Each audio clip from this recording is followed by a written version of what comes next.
जातिगत जनगणना को राहुल गांधी फर्जी कह रहे हैं। वही राहुल गांधी जो दिन भर सिर्फ एक ही राग आलापते हैं कि देश में जातिगत जनगणना हो।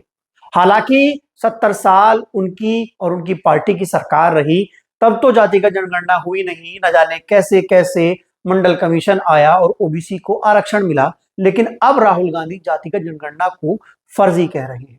पूरा मामला क्या है मैं आपको बताता हूं। नमस्कार, मेरा नाम है गौरव पाल और आपका स्वागत है हमारे इस वीडियो में।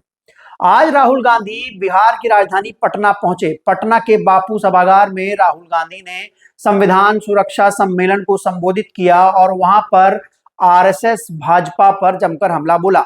राहुल गांधी ने बापू सभागार में दलितों, पिछड़ों, शोषितों, वंचितों के प्रतिनिधियों पर सवाल उठाया और कहा कि देश की जितनी भी शीर्ष संस्थाएं हैं वहां पर कितने दलित, पिछड़े, ओबीसी हैं। अब एक बात राहुल गांधी पहले बताएं कि इस सरकार को आए तो 10 साल हुए हैं और इस सरकार से भी सवाल पूछा जाना चाहिए कि कितने दलित, पिछड़े, ओबीसी हैं। लेकिन राहुल गांधी ये क्यों नहीं बताते कि जब उनकी सरकार थी तो कितने दलित, पिछड़े, ओबीसी थे। खैर छोड़िए, वापस आते हैं टॉपिक पर। राहुल गांधी ने बिहार में नीतीश कुमार द्वारा कराई गई जातिगत जनगणना, जातिगत सर्वे को फर्जी बताया। यह जातिगत जनगणना और जातिगत सर्वे कांग्रेस, आरजेडी और जेडीयू की सरकार के दौरान कराया गया था, जिसके नतीजे भी बाद में पब्लिश किए गए थे। बीजेपी इस जातिगत सर्वे के खिलाफ थी। अब Rahul Gandhi JDU plus RJD plus Congress की सरकार में करवाए गए जातिगत गणना को फर्जी बता रहे हैं, सर्वे को फर्जी बता रहे हैं, क्योंकि उनकी सरकार इस समय बिहार में नहीं है। हालांकि आरजेडी इस जातिगत जनगणना और जातिगत सर्वे को अपनी उपलब्धि मानती है।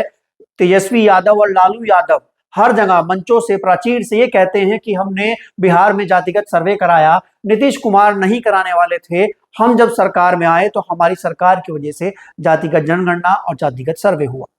राहुल गांधी जिस तरीके से आजकल दलितों, पिछड़ों के हितैषी बन रहे हैं, उस बात से यह तो साफ हो गया है कि राहुल गांधी को पता लग गया है कि उनको सत्ता की मास्टर चाबी इस देश के 85% बहुजन ही दिला सकते हैं और इसलिए वो हर मंच पर बहुजनों के हितैषी होने का दावा करते हैं, बहुजनों की पैरवी करते हैं।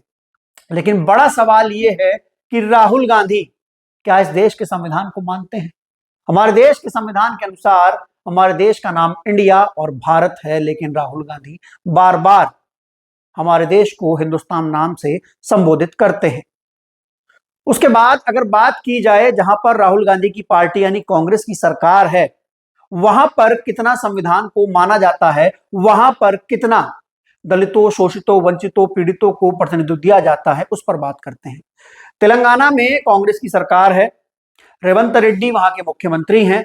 रेवंत रेड्डी ठाकुर कम्युनिटी से आते हैं और तेलंगाना के सीएम हैं। राहुल गांधी प्रतिनिधियों की बात करते हैं तो राहुल गांधी ने तेलंगाना में किसी एससी, एसटी, ओबीसी को सीएम क्यों नहीं बनाया? क्या तेलंगाना कांग्रेस में एक भी एससी, एसटी, ओबीसी विधायक नहीं था? लेकिन राहुल गांधी जिस राजनीतिक पिच पर इस समय खेल रहे हैं, उस पिच से तमाम जो अन्य दल हैं, जो सामाजिक न्याय, शोषितों, वंचितों की राजनीति करते हैं, उनको खतरा है। आज बिहार में ही तेजस्वी यादव को उनकी पार्टी में एक बड़ा ओहदा मिला। तेजस्वी यादव को पार्टी के संविधान द्वारा पार्टी का उत्तराधिकारी बना दिया गया। अब तेजस्वी यादव के पास भी बिहार में लालू प्रसाद यादव जितनी ताकत है फैसले लेने की, यानी कि अब तेजस्वी यादव अपनी मर्जी से कोई भी फैसला ले सकते हैं, लालू यादव उसमें हस्तक्षेप नहीं कर पाएंगे। लेकिन बड़ा सवाल यह है कि राहुल गांधी आरजेडी द्वारा कराई गई जातिगत जनगणना और जातिगत सर्वे पर उंगली क्यों उठा रहे हैं? क्या दलितों, पिछड़ों के नाम पर राहुल गांधी सिर्फ राजनीति करना चाहते हैं? क्या दलितों, पिछड़ों का वोट लेकर राहुल गांधी सिर्फ सत्ता में आने चाहते हैं? क्योंकि अगर हम बात करें हरियाणा चुनाव की, तो हरियाणा चुनाव में लोकसभा में कांग्रेस को 5 लोकसभा सीटें मिली और जिसके लिए कुमारी शैलजा काफी हद तक जिम्मेदार हैं।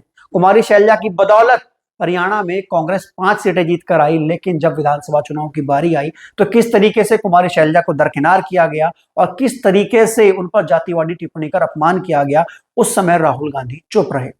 तो कमेंट सेक्शन में आप लोग बताइए कि क्या राहुल गांधी सही में दलितों, पिछड़ों के हितैषी हैं या फिर सिर्फ सत्ता में आने के लिए, सत्ता की मास्टर चाबी पाने के लिए ढोंग कर रहे हैं।